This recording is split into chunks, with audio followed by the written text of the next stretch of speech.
Interface, votre magazine des circonstances que vous aimez bien, oui, ça revient sur des personnalités politiques de la République démocratique du Congo qui reviennent sur des grandes questions de l'heure parce que ça mérite d'être élucidé et les explications méritent pour que vous puissiez comprendre la quintessence et les contours des grands sujets d'actualité en République démocratique du Congo, mais aussi, pourquoi pas, à travers le monde parce que l'actualité est parfois transversale. Pour aujourd'hui, il y a une particularité parce que nous recevons pour vous un jeune qui va devoir aborder des questions très poignantes aussi au regard de l'actualité. Lui, c'est Philippe Kazadi, secrétaire général national en charge de la communication, aussi président de la Ligue des jeunes du parti cher à Christophe Lutundula, ministre vice-premier ministre et ministre des Affaires étrangères, ADP, c'est lui qui est avec moi, avec qui nous allons devoir décortiquer l'actualité. Monsieur Philippe Kazadi, bonjour et bienvenue à Interface. Bonjour, merci, je vais corriger, je suis secrétaire national, pas secrétaire général national. Secrétaire national secrétaire en charge national de la communication et président de la Ligue des jeunes, de l'Alliance des démocrates pour le progrès. Parti cher à Christophe Lutundula, VPM, ministre des Affaires étrangères. Tout à fait.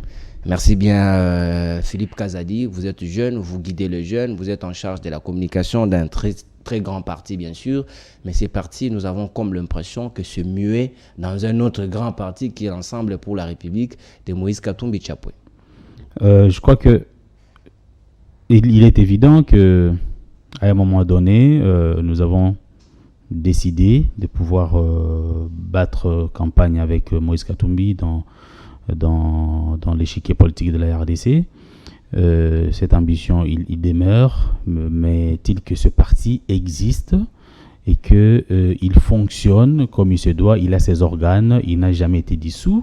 Et c'est ainsi qu'à ce titre, je viens parler au nom de l'ADP.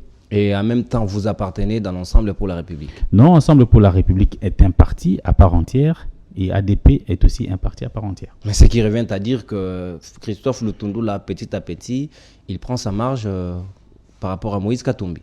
Non, je crois que lui-même a expliqué toutes ces questions lors d'une émission sur interview plutôt sur RFI, que le moment n'est pas encore venu pour qu'il se prononce. Ah mais oui, comme vous avez évoqué cette interview sur les ondes de la Radio France Internationale, qui lui a valu beaucoup de réactions parce qu'il a prétendu... Des réactions positives et négatives. Ça dépend de vous sur le comment vous appréciez, mais on a dit de lui, il ne pouvait pas se prononcer par rapport, par exemple, à accorder un deuxième mandat à Félix Tshisekedi parce que pour l'ensemble, pour la République, bien sûr, passez-moi la tautologie, cette question ne vaut pas le moment. Non, il faut distinguer les choses. Christophe Lutundula est un homme d'honneur et de dignité. Il lui a été posé la question de savoir si, par exemple, il partageait les bilans du gouvernement. Bien sûr, honnêtement, il est membre d'un gouvernement. Il ne peut pas se dédouaner de sa responsabilité quant à ce qui concerne le bilan de ce gouvernement. Et lorsque le journaliste lui a posé la question sur son choix entre Félix Tshisekedi et Moïse Katumbi en 2023, il a dit que le moment n'est pas encore venu.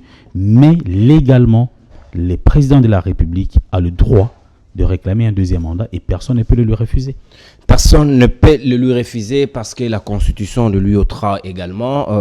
Philippe Kazadi, maintenant, c'était que là, les biscuits, nous allons maintenant entrer du fond de notre émission d'aujourd'hui. Nous allons parler de la 12e conférence diplomatique qu'a organisée la République démocratique du Congo après 10 ans, parce que la dernière conférence, la 11e d'ailleurs, c'était en 2010.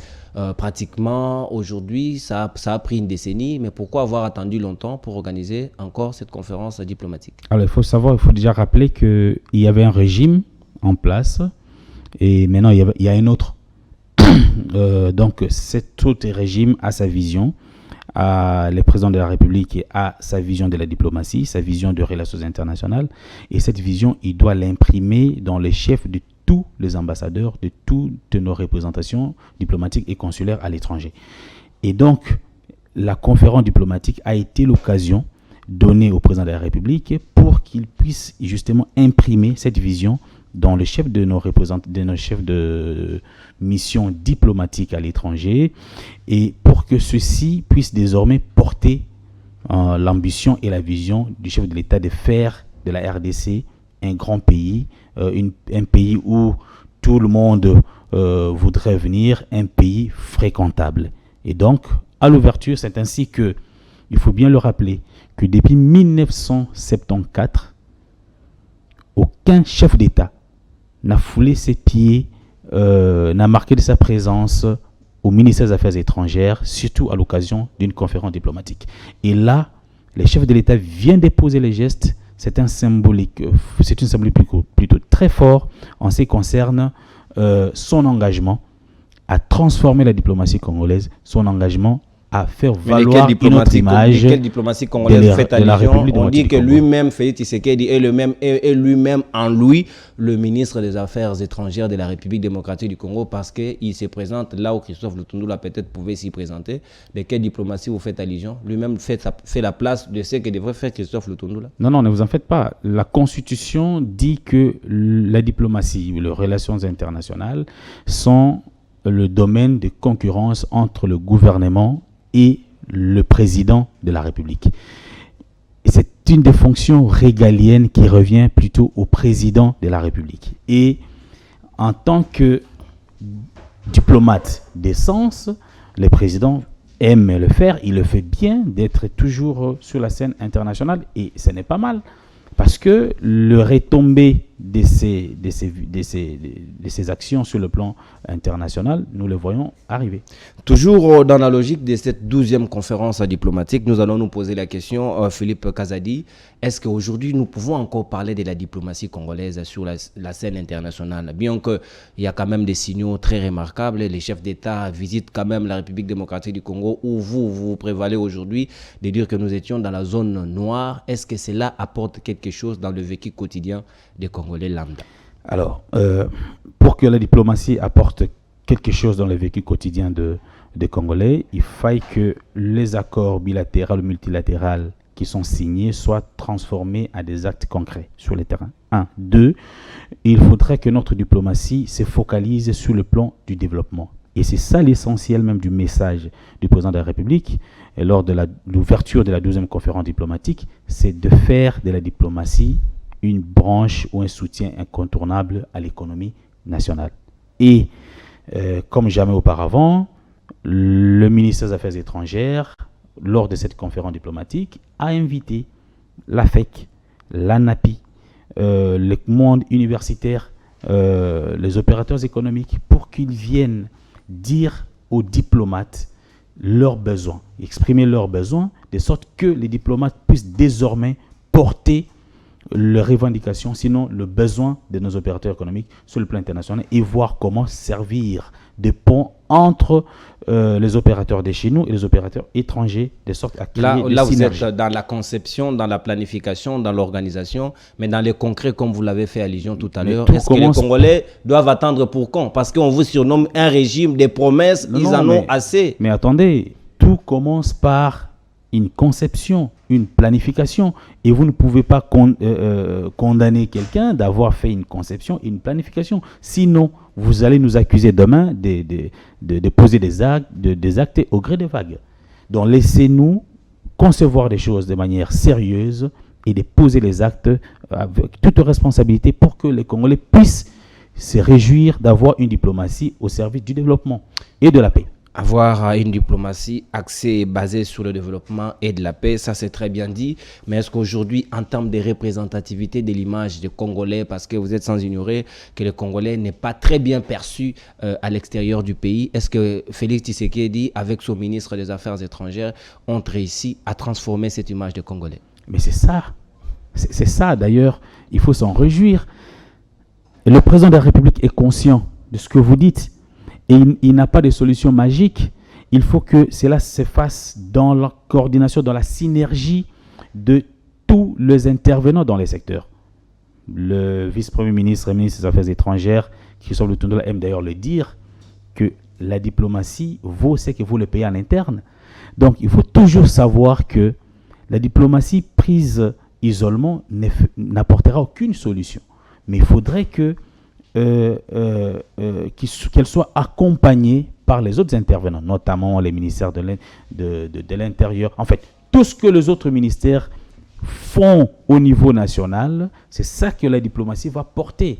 Donc, Christophe Lutundula n'étant pas un cosmétiste, il veut que les choses se fassent. Christophe n'est pas cosmétiste. Pas du tout. Il veut que les choses se fassent dans l'ordre et que chacun joue son rôle. Je peux vous dire que lors de la clôture de la deuxième conférence diplomatique, il a dit qu'une tâche en présence du Premier ministre qui a représenté le président de l'État. Il a dit qu'une tâche est accomplie, certes, mais une mission à poursuivre, car immense et complexe, comme en témoigne le volume de recommandations. Il y en a eu 80 et 93 recommandations. Qui vont mourir dans le tiroir.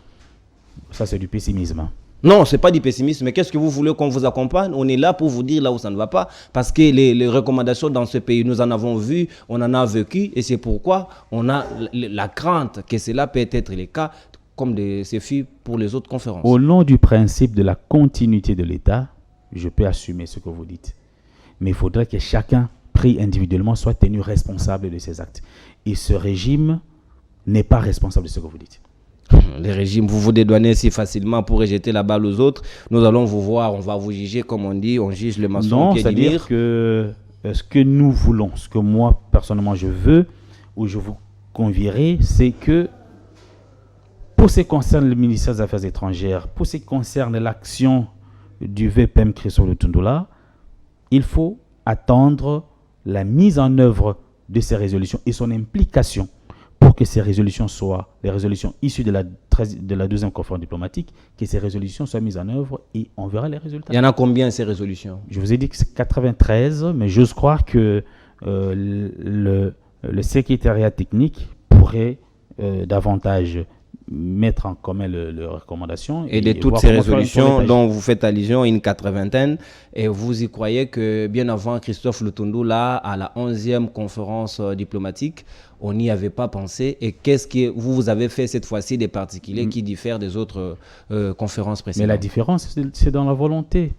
Vous savez que les problèmes du Congo sont généralement connus de tout le monde, mais c'est la volonté d'échanger qui manque. C'est la volonté qui n'est pas pareille avant et aujourd'hui. Et vous pouvez tout dire sur... Et c'est la volonté suffit pour que les Congolais vous fassent confiance dans ce que vous dites. Vous pouvez tout dire sur le régime actuel, mais vous ne le renierez pas, cette volonté manifeste de vouloir changer les choses, malgré les pesanteurs. Dans les panels de la ménagère, c'est toujours cette volonté qui est devenue presque une récitale aujourd'hui. Tout le monde en parle, mais pratiquement, on n'en vit pratiquement pas aussi. Hein. Est-ce qu'ils doivent continuer à espérer en vous parce que vous voulez ramener la volonté? Est-ce que seule la volonté suffit? Je crois que nous ne pouvons pas faire, on ne devrait pas faire du coq à l'âne ou élargir, aborder tous les sujets, sinon ceux qui nous suivent. Dans cette dynamique-là, parce que la politique, elle est faite d'abord pour les sociales. Sans les sociales, on ne peut pas en parler de la diplomatie. Sinon, ceux qui nous suivent ne retiendront rien de ma présence ici. J'ose croire que le contrat qui nous lie pour l'instant, tourne autour d'un thème. C'était parler de la conférence diplomatique et de ses retombées sur la République démocratique. Vous avez évoqué de la volonté. Donc, bien sûr, mais la volonté dans ces secteurs. La volonté dans notre secteur. Moi, je ne suis pas venu parler de l'intérieur. Je ne suis pas venu parler de la défense. Donc, si vous me ramenez dans des considérations de la défense, de la sécurité à l'Est, je n'ai rien à vous dire. Vous n'avez rien à me dire, mais ça c'est très bien. Par contre, si vous me dites, qu'est-ce que la diplomatie peut apporter en termes de paix? Alors, je vous dirais que... Mais oui, comme vous en évoquez, et parlons-en, aujourd'hui, il y a l'état de siège à l'est de la République démocratique. Cette diplomatie dont vous faites allusion, ça a apporté quoi? Parce que les Congolais continuent à mourir. Attendez, la question de la mort des Congolais, moi, parfois, ça me fait rire. La mort fait rire. Les Congolais continuent à mourir. Oui, mais les Congolais continuent à mourir parce qu'il y a ceux qui veulent donner la mort aux Congolais. Et il y a ceux qui veulent aussi protéger les Congolais, qui est l'État. Et l'État est en train de tout faire. Ce n'est pas pour rien qu'on a décrété, que le président de la République a décrété l'état de siège. Vous croyez que c'est pour plaire au monde, c'est pour jouer qu'on décrète l'état de siège? Non, c'est parce que on est... Et je veux vous dire que c'est une décision ultime. C'est le dernier recours selon notre arsenal de solutions au niveau de nos textes.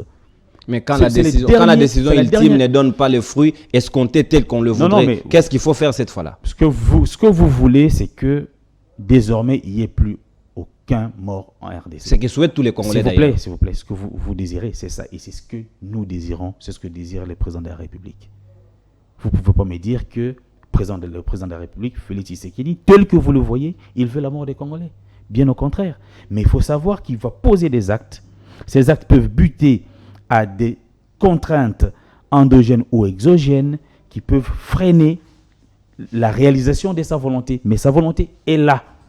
Et il veut bien que les choses changent. Il veut bien que les Congolais ne meurent plus.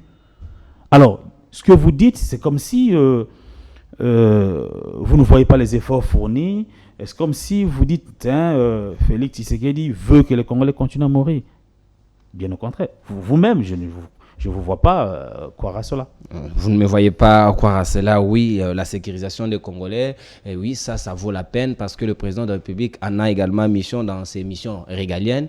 Il doit obligatoirement sécuriser les Congolais. Mais vous êtes là. C'est vrai, la diplomatie, à un certain moment, les gens se disent que ça n'a pas payé parce qu'il n'y a pas longtemps, on vient de réévaluer pour la 10e fois l'accord cadre d'Addis Abeba qui a connu la participation pratiquement de 7 États, des chefs d'État plutôt, qui sont venus à Kinshasa. Mais Paul Kagame s'est soldé aux abonnés absents. On a dit peut-être qu'il se sent gêné de cet état de siège. Mais ça prouve en suffisance que l'état de siège est en train de produire ses résultats. Ah, vous en êtes fier. Parce que, non, selon ce que vous me dites vous-même, ça veut dire que Paul Kagame s'est ça coincé. Et il est coincé aujourd'hui mieux que hier. Parce qu'il y a une diplomatie qui fonctionne, il y a des actions, s'il vous plaît, il trouvera que ses intérêts sont menacés, il peut venir de lui-même sans l'autorisation. Et c'est à ces moments-là, les Congolais se posent la question de savoir est-ce que nous sommes sécurisés, nous sommes dans un État ou dans un non-État. Je n'ai pas compris la question. Je voulais exactement vous faire comprendre que Paul Kagame a tweeté que quand les intérêts du Rwanda sont menacés, il serait à mesure de pouvoir demander l'autorisation à personne pour s'y rendre où il veut. Et ça peut être le cas à l'est de la RDC. Mais qu'il le fasse. Il doit aussi savoir que de l'autre côté, il y a un État qui fonctionne aussi, qui a aussi le droit d'aller n'importe où, et nous ne pouvons pas accepter de brader nos intérêts parce que le Rwanda tient une telle déclaration. Pas du tout. Philippe Kazadi, secrétaire général national, voilà, en charge de la communication et président de la jeunesse de l'ADP, parti cher à Christophe Lutundula qui est avec nous. On est en train d'évoluer petit à petit, il nous reste une vingtaine de minutes dans Interface, votre émission que vous aimez bien. Nous sommes en train d'évoluer. Et la diplomatie congolaise, oui, c'est une diplomatie aujourd'hui qui commence à produire ses résultats. On doit les reconnaître en partie. Mais en quelque sorte, de l'extérieur, certains se posent la question de savoir est-ce que réellement la voix de la RDC est audible en termes de grands salons diplomatiques? La voix de la RDC doit être audible. Et nous devons travailler pour qu'elle soit audible. Nous ne devons pas nous limiter à exprimer nos intentions.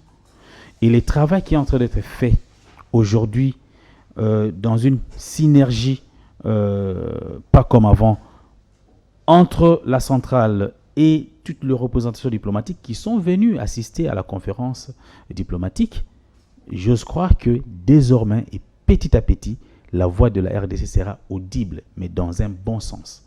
Parce qu'aujourd'hui, on nous a toujours entendus dans le sens de guerre, dans le sens de tueries, dans le sens peut-être de pillage, dans le sens de cacophonie politique. Mais nous voulons que désormais, on dise du Congo, on dise le bien du Congo et que ça incite les investisseurs à venir et que notre diplomatie puisse effectivement jouer le rôle en ce qui concerne le développement et la paix en RDC. Philippe Kazadi, et que diriez-vous alors de ceux qui pensent que Félix Tshisekedi a mal amorcé son mandat simplement parce qu'il a beaucoup misé sur la diplomatie alors qu'il devrait d'abord travailler en interne? On dirait qu'il vend quelque chose qui n'existe pas. Il devrait d'abord travailler en interne pour venir faire voir aux autres ce qu'il y a en échange. Mais on dirait que la RDC, dans le rendez-vous du développement, n'a rien à donner qu'à recevoir. Le président de la République lui-même a déjà répondu plusieurs fois à cette préoccupation. Il dit notamment qu'il fallait sortir la RDC de l'isolement diplomatique dont elle a été victime depuis, je crois, 2016, à la suite de la non-organisation des élections. À la suite des élections qui lui ont profité, qui lui ont amené au pouvoir. S'il vous plaît, à la suite des non-organisations des élections de 2016, les élections étaient prévues pour 2016. Ils se sont tenues en 2018. Et donc, là encore, vous devez encourager le sens de l'honnêteté du président de la République. Il a été élu à l'issue de ces élections, mais il le critique.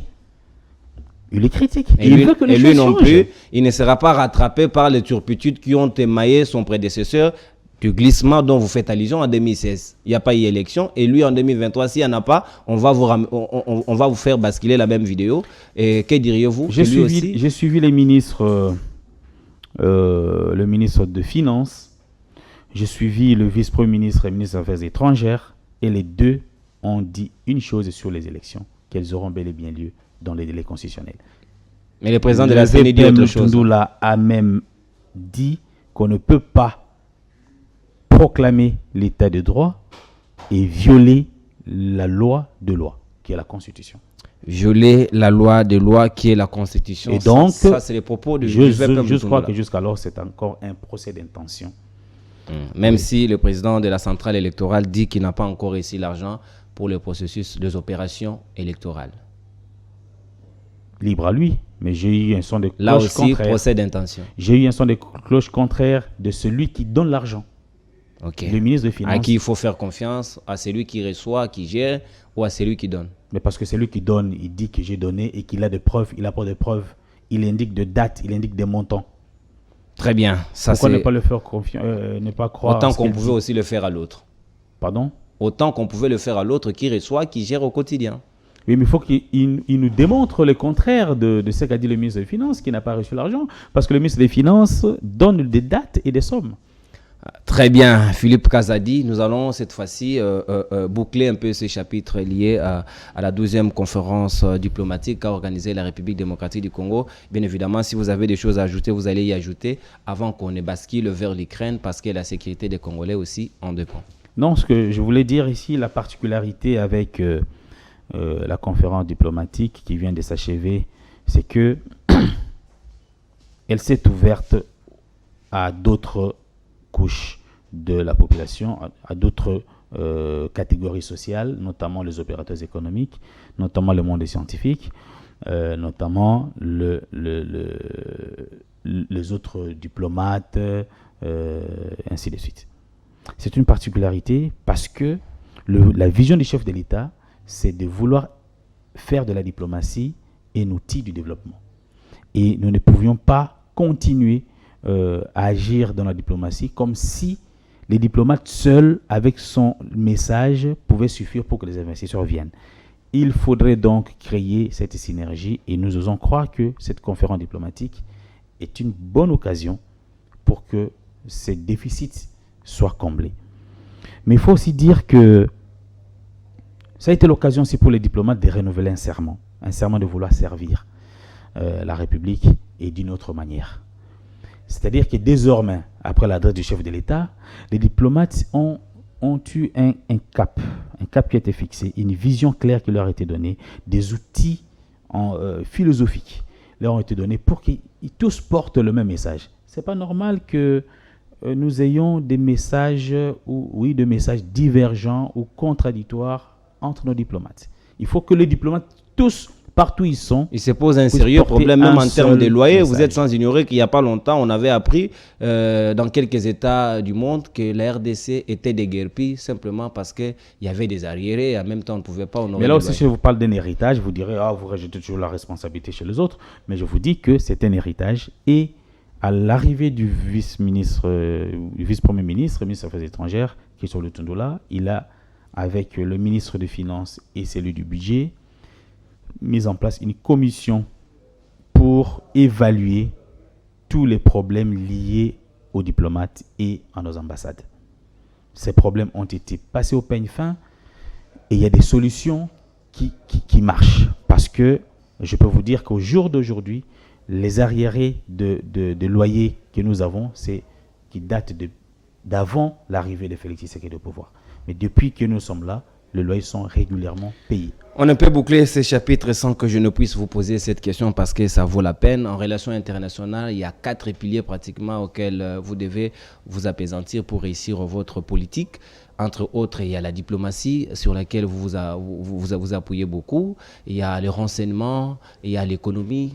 Et il y a également, j'ai parlé déjà de renseignement, et je me demande, il y a aussi l'armée, c'est ce que je voulais ajouter, au cas où la diplomatie échoue, au cas où l'économie n'a pas donné suffisamment de moyens, au cas où les renseignements non plus n'ont pas donné ce qu'il fallait s'y attendre, vous y croyez que les derniers remparts qui est l'armée pourraient être une solution pour que la diplomatie de la RDC, surtout dans la région des Grands Lacs, puisse être imposante et avec une hégémonie qui peut se justifier dans cette région? Moi j'aime toujours comprendre les affaires de l'État dans une vision systématique. Un système, c'est un ensemble d'éléments interreliés, de sorte que lorsque un élément est endommagé, c'est l'ensemble du système qui ne fonctionne plus. Exactement. Voilà. Ça signifie quoi? Quand vous parlez de l'économie, vous parlez de renseignement, vous parlez de l'armée, vous parlez de la diplomatie. Si le renseignement, l'économie, l'armée ne marchait pas, vous croyez que quelque chose pourrait marcher encore? Non. Et même dans le propos du vice-premier ministre, il a dit à la fin, à l'occasion de son discours de clôture, que tout ce qu'on a dit ne servira à rien s'il n'y a pas de moyens qui accompagnent. Qui produit ce moyen? Ce sont les autres qui doivent produire le moyen et donner à la diplomatie ce moyen pour agir. Si les autres ne font pas le travail, la diplomatie aussi ne fera pas son travail. Donc, il faut toujours percevoir les choses sous cet angle-là, dans l'angle systématique. Il faut savoir que si nous avons un ministère qui ne fait pas bien son travail, qui ne joue pas son rôle, ça va affecter ipso facto les autres ministères. Donc, c'est un système. C'est un système, une approche très systémique et qui valait d'ailleurs la peine que vous puissiez l'aborder de cette manière-là, Philippe Kazadi. On ne peut pas non plus ignorer comment vivent les Congolais qui sont en Ukraine, qui est aujourd'hui en guerre avec la Russie. J'ai vu le VPM Christophe Lutundula parler avec l'OIM, avec les HCR, parler aussi avec l'ambassadeur polonais pour comment créer un corridor humanitaire pour les Africains, particulièrement avec les Congolais qui vivent en Ukraine, parce qu'ils sont victimes d'une maltraitance, d'une maltraitance plutôt, allais-je dire, de la part des autres Européens qui ont du mal à recevoir les Africains qui sortent de l'Ukraine. Est-ce que vous y croyez qu'à ces jours, les dispositions sont prises de telle en sorte que les Congolais soient en sécurité de là où ils s'y trouvent? Alors, tout n'est pas à dire à la presse, mais au moins les éléments que vous avez indiqués prouvent en suffisance que le gouvernement n'a pas croisé le bras, que le gouvernement n'a pas oublié nos compatriotes qui sont en Ukraine et que le gouvernement est en train de tout faire pour que ces compatriotes recouvrent du moins leur liberté, recouvrent leur bien-être et qu'ils ne soient pas victimes de vandalisme ou victimes d'autres problèmes qui pourraient leur arriver.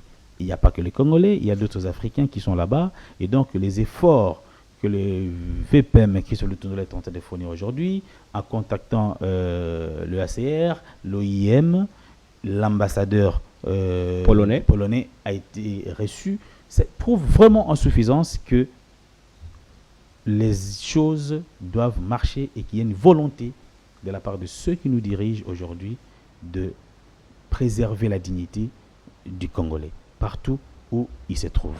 Et c'est ici peut-être le lieu pour moi de dénoncer un certain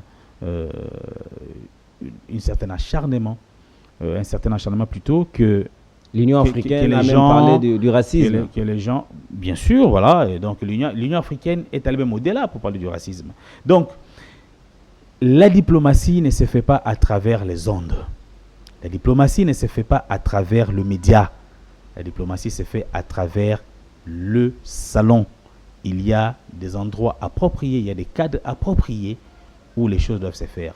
Mais lorsque vous voyez que le patron de la diplomatie, je veux dire le deuxième, parce que le premier vraiment patron de la diplomatie, ça devrait être le chef de l'État. Le deuxième le patron de la diplomatie congolaise, les ministres des Affaires étrangères, rencontrer tous ces responsables des structures qui peuvent aider les Congolais, ça signifie que on veut que les nôtres soient dignement respectés, soient dignement traités. Que les nôtres soient dignement traités, respectés à travers le monde. C'est ça la nouvelle image que veut vendre le VPM, ministre des Affaires étrangères, Christophe Lutundula, que nous espérons surtout le recevoir aussi dans nos installations de SMR 13 Télévision. Il sera le bienvenu. c'est son programme qui les déterminera. Très bien, Philippe Kazadi, nous sommes arrivés pratiquement à la fin de notre interface d'aujourd'hui. Est-ce qu'avez-vous un dernier mot? C'est de vous dire merci, c'est de demander aux Congolais de croire à l'action, en l'action du gouvernement d'aujourd'hui, c'est de faire confiance à cette volonté manifestée jusqu'alors de vouloir changer les choses et d'appuyer cette volonté. Parce que chacun de nous, tous les ministres, tous les députés, tous les DG sont membres de nos familles. Il faudrait que même au niveau de nos familles, que nous puissions véhiculer ces discours du changement. Ces discours du changement, ces discours qui veut que les choses se fassent autrement que hier.